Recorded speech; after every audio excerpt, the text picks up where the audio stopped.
Are independent insurance agencies over-indexing on middle market accounts? On this, we are going to address a topic that I am sure is going to get some gurus' blood boiling. But before we get there, guys, I just want to say I love you for watching this show. If you're not subscribed and you're watching on YouTube, please hit that subscribe button. If you're listening to the audio version, whatever network or service you're using, make sure you subscribe so you get all the new episodes. All right, guys. So here's the deal. I in full candidness, have never been a true middle market producer.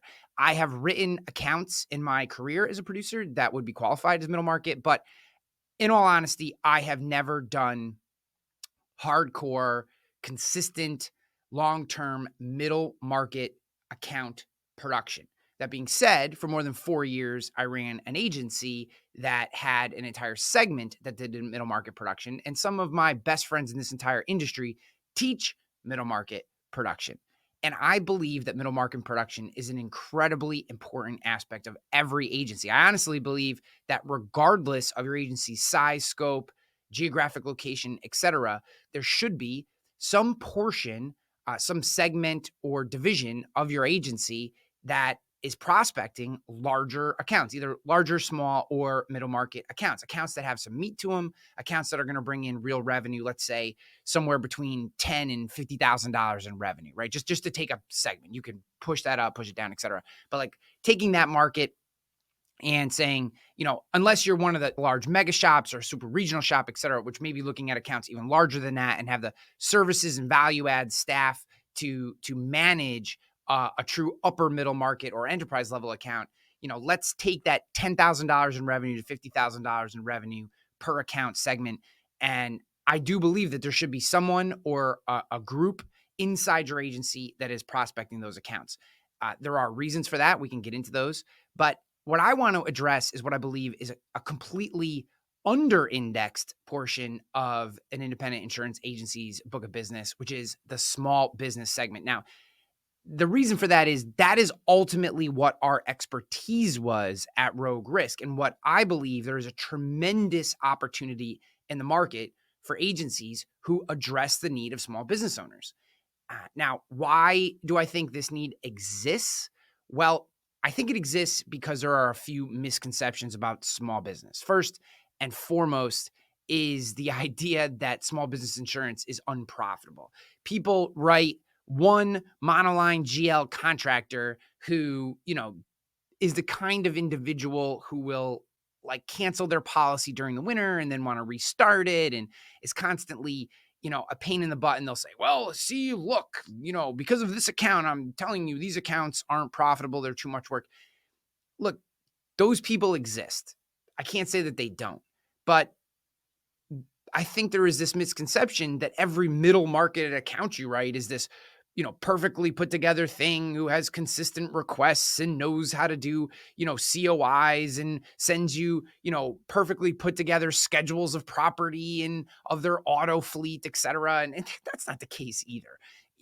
I feel like there is not enough conversation around what an enormous pain in the rear end middle market accounts are from a service perspective, right? We gloss over that because everyone wants to go on LinkedIn and thump their chest and look at this account I wrote and I called this person and I wedged my way in and used this sales script and wrote their account, or I BOR'd their account and come back to LinkedIn and hold up their kill, like they went elk hunting and tell everyone, I BOR'd a $50,000 revenue account and thump. And it's like, okay, well, that's amazing. And congratulations. That is not an easy thing to do. And I give you all the props in the world for achieving that. However, there is this lost part of the conversation because we do not track how many hours, how many minutes did it take for you to write that account? How much time did you have to spend building a list? How much time did you have to spend prepping your outreach? How much time did you actually do outreach? How much outreach did you have to do? How many phone calls did you have to have? Et cetera, et cetera. What is the cost to bring that account in if we're valuing your time and the time of any other individual who worked on the prospecting efforts of getting that account in your door?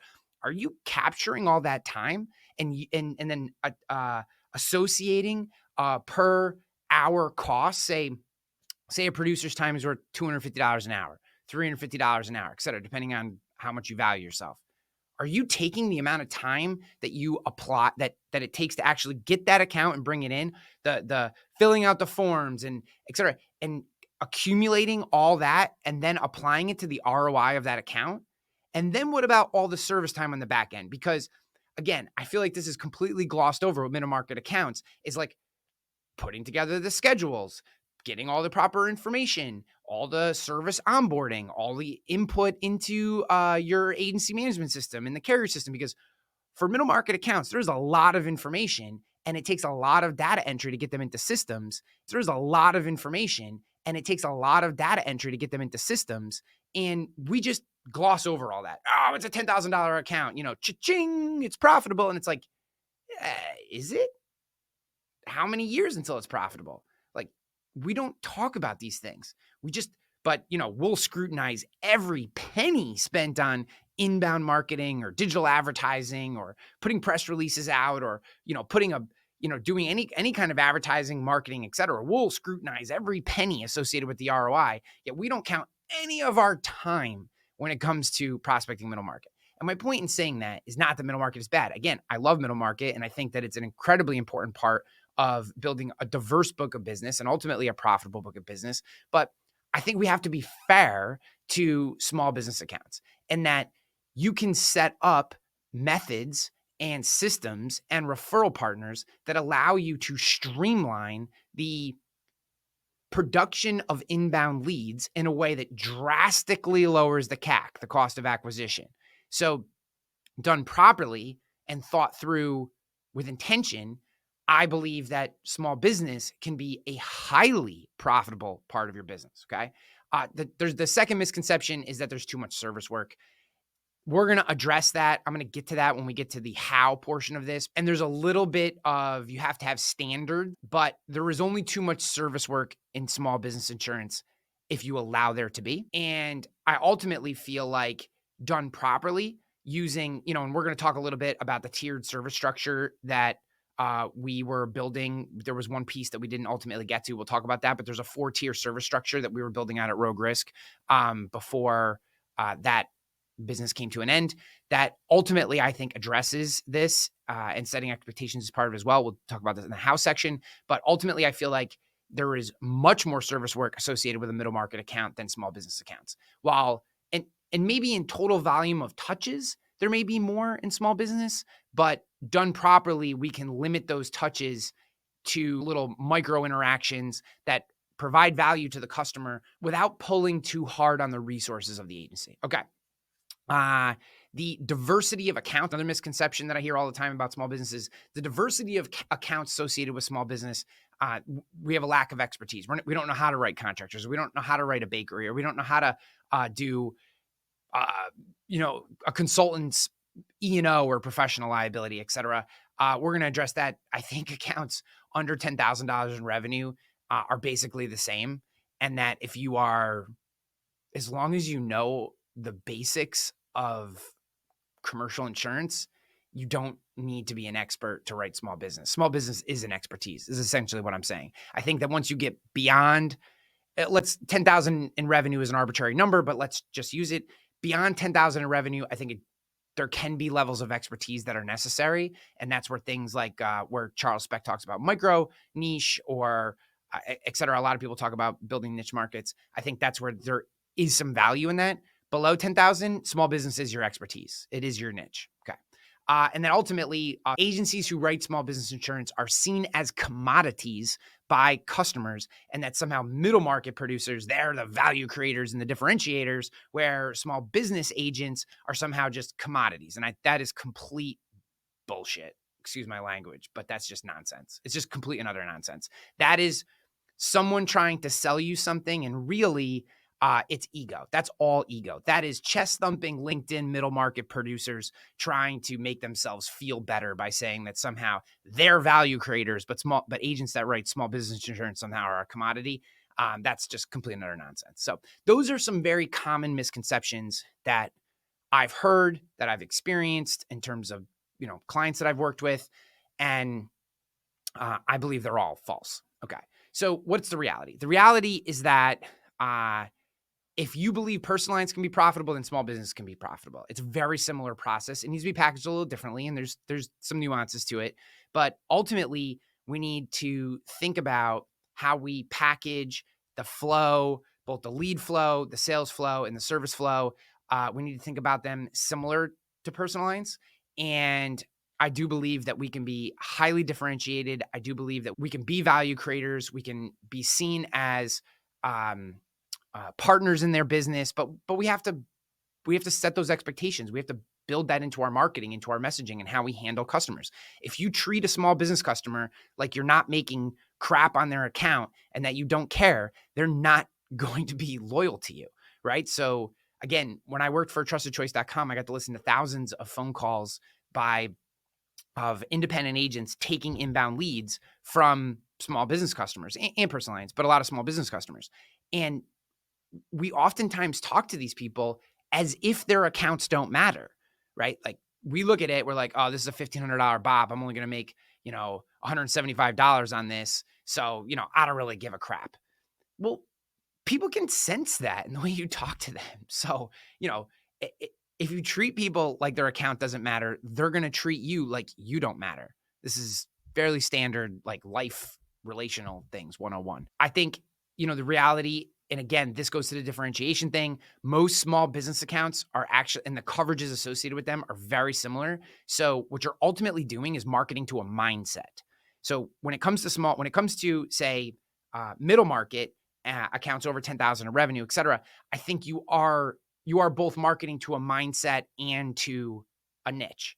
Where with small business, there are some nuances and exceptions, edge cases, et cetera. You are ultimately marketing to a mindset. You're marketing to a type of person who wants to work with your type of agency. And if you can get that in your head versus, the specific industry or class of business that they are, you can be much more successful in small business. I think that small business provides a sustainability of revenue. Let's say you're a middle market producer and you have 20 accounts producing 10,000 revenue a piece, right? So you're making $200,000 a year. And now you lose one of them, right? You just lost 5% of your income.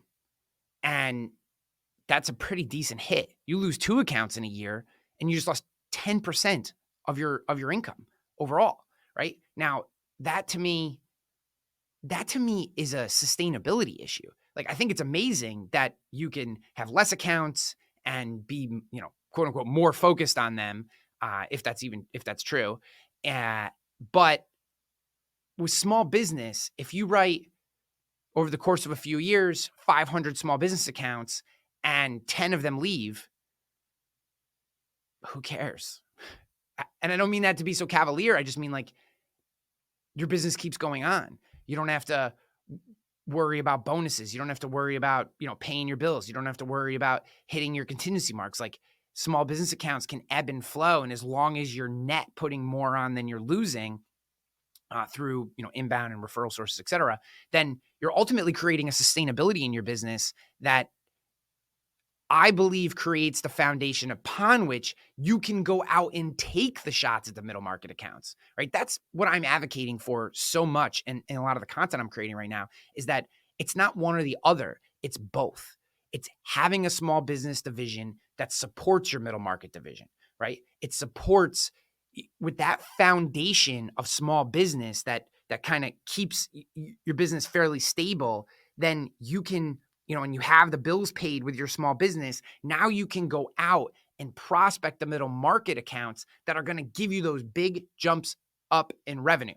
And that to me is a much smarter way to manage your overall book and business than, basically acting like small businesses beneath you and just going after middle market accounts and prioritizing a niche that then for some reason, either through a regulatory matter or through a pandemic or through whatever, that just gets wiped out, right? I mean, I was talking to a good buddy of mine who's on the tech side in the insurance industry the other day, and he was talking about how so few people discuss the fact that an incredible number of agencies went out of business during COVID.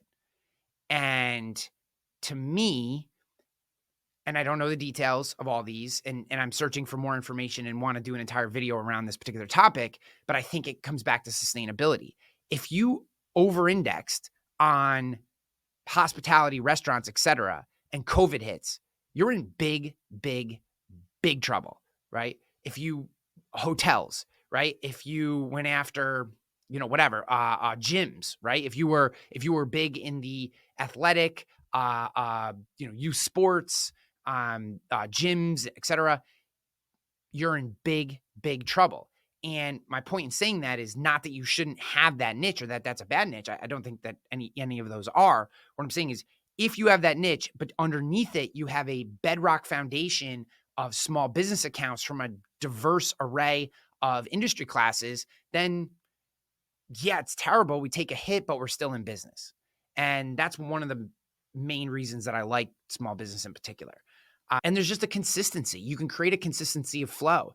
You could do 100 cold calls a day for an entire month and just not hit on an account, just not run into an account that's ready or the timing isn't right, et cetera. I know there's all kinds of tools and during your prospect, don't come at me if you feel you need to around making sure that that doesn't happen. But I think we all can agree that there is a much higher likelihood that you can go a month or two or three without putting a big middle market account on the books, where with small business, you can just be banging that cash register over and over and over and over and over again, all week long, every month, and keeping that consistent flow of business. So, okay. That's my case for adding small business or making small business as much a priority, or think of small business as a niche inside your agency that sits alongside maybe your two or three other middle market niches that you have as well. Okay, so that's kind of my argument for that. If you buy it, if you don't buy it, I would love for you to hit me up in the comments on YouTube. Whether you're listening on audio, jump over to the YouTube video and leave your comments there. That's a great place. Or if you connect with me on social, whatever, and leave your comments. I would love to know what you think about these concepts so far. I'm sure there are many viewpoints that hold value and maybe disagree with what I'm saying, but I do firmly believe in this. And having run departments and had an agency that had departments in both sides. Okay, so how do we do this? What is the reality of how we make this possible? And there's a few ways. We've talked about a lot of this stuff throughout previous episodes, but the how starts with inbound marketing when it comes to small business. This means creating content. This means going out and finding referral sources. This means doing some advertising. This means reaching out into your market space and doing a cold, say, email/video outreach, Loom video, cold email outreach. That's something that we teach to, whether you're working with us from like a fractional CRO perspective or you're doing insurance growth coaching with us. One of the things that we teach in addition to the pure inbound, the content marketing side of it, is also targeted cold email that includes Loom video. So I think that's wonderful as well. Referral sources and content are the two places where I see the most bang for your buck, especially at the beginning. But you can supplement that and getting off the ground quickly with cold targeted email/video outreach, if that makes sense. All right. So that's how you get that consistent flow. Then you need to have a sales process which works specifically with inbound leads. This is our one call close process. You can use whatever process you think works. However, I have seen, worked with, talked to, listened to people who do this. And if you apply an outbound or traditional sales process to pure inbound leads, you are going to fail. Let me back that up. I don't mean fail. I mean, you will be missing optimization. There will be lost conversions, lost optimization in your process if you apply a traditional sales process to inbound leads. You just will. I would put my experience in handling inbound leads up against anybody's in this industry, and I will tell you unequivocally and every time that there is a different methodology than the traditional sales process that applied specifically to inbound leads. That's it. I'm just talking about inbound leads. And if you don't use that methodology, you will be leaving business on the table. So without that, you do bring your ROI down, because now you may be able to get your CAC, your cost of acquisition, down through inbound marketing. But if you're then not converting, you're not maximizing your ROI. If you're not converting at the most efficient and effective rate, you're not maximizing your ROI. So but with those two combined things, you can keep your cost low, conversion high, profit up. Okay. You need to properly set expectations for those leads when they come in the door. You can't just drop them into your system and say someone will reach out to you or whatever, or not tell them anything or not properly onboard them. If you don't properly onboard them, they're going to call, they're going to text, they're going to email. But if you properly set expectations as to what they can expect from your agency, then they're going to do, your clients are going to follow whatever process you put in front of them. If you tell them this is how I work and they choose to do business with you, then they're bought into the way that you want them to operate. But if you just write their business and throw them into your AMS and try to forget that they exist, then yeah, they're going to call you at weird times. They're going to ask weird questions. They're going to be a pain in the butt, potentially. That's the same as a middle market account, right? That's the same as anybody. If we don't know what we're expected to do, or we don't understand the process by which we're supposed to interact with your business as a customer in this case, then I'm just going to do whatever I think is right.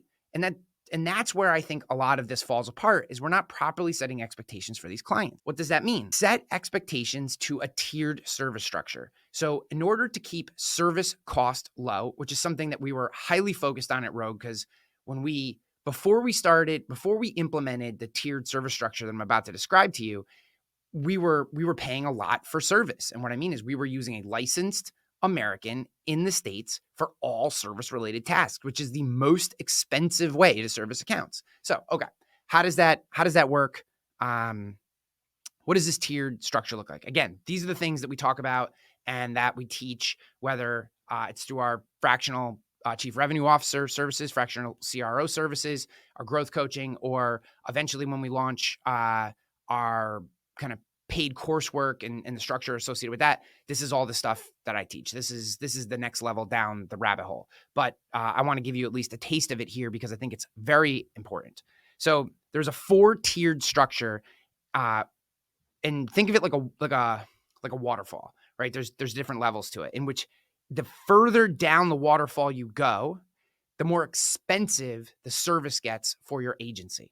So the top of the waterfall is DIY. It's a portal. It's using your AMS or using a tool like Glovebox or whatever to do self-service tasks. This could be standard COI requests. This could be change of address. This could be changing your payment method. This could be whatever your portal and either your AMS or, like I said, a tool like Glovebox allows you to do. You should be offering that to your customers, because there are going to be some portion of your customers that choose that. And every customer that chooses to do the basic functions, again, and the more you set the standard, the more you remind them, the more you push them towards using it, the more people are going to be comfortable with it and the more they're going to use it. This is your least expensive way to service a customer. They log into a portal, they print out a standard COI request that obviously meets the parameters that you've set them to be able to do that on their own. And they move on, and you don't even know that they were there outside of a report that you get. That's best case scenario. Customer's happy. They are exactly what you want. You had a very low touch point in terms of cost associated with that interaction for your business, keeping the cost of service down. Okay, so let's say it's something they can't do DIY. Is there a way to automate it? Can you automatically transact this through a carrier portal or through a different tool or through your agency management system, your CRM, et cetera? Is there a way to automate this process so that, which is going to be slightly more expensive? You may have to use a tool like Zapier or add another, InsurTech tool to your portfolio. But is there a way to automate this process so that the customer still gets what they need with a very low touch point? Maybe just an approval from a CSR, et cetera, right? Level 3 is outsourced talent. So this would be agency VA. This would be, using virtual assistants, offshore talent who can help you process these things, right? So these are people who know what they're doing, who are task-oriented, who oftentimes are highly efficient, and versus hiring a licensed US-based American employee are less expensive. Again, keeping your service. Now, again, if you hit that level, and now it's like there's like a problem, or there's creative solutioning that's involved, or they just need to talk to somebody, or they have, for whatever reason, then you escalate to, your actual in-house CSR or account management team, which is the most expensive part. And by waterfall tiering this service structure, you are limiting the amount of cost associated with that touch point as much as possible. And what that allows you to do is minimize your service cost. So by using inbound, you are reducing or minimizing your cost of acquisition. By using a system like the one called Close System, you are maximizing your conversion. So you're maximizing the accounts that actually close and bring in revenue.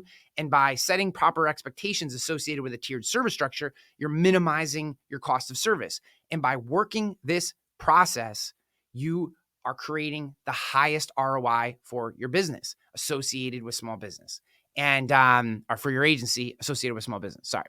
And then again, culture of cross-sell, because small business customers, they're not going to want to deal. You get a nice middle market account. That person might be worth millions in net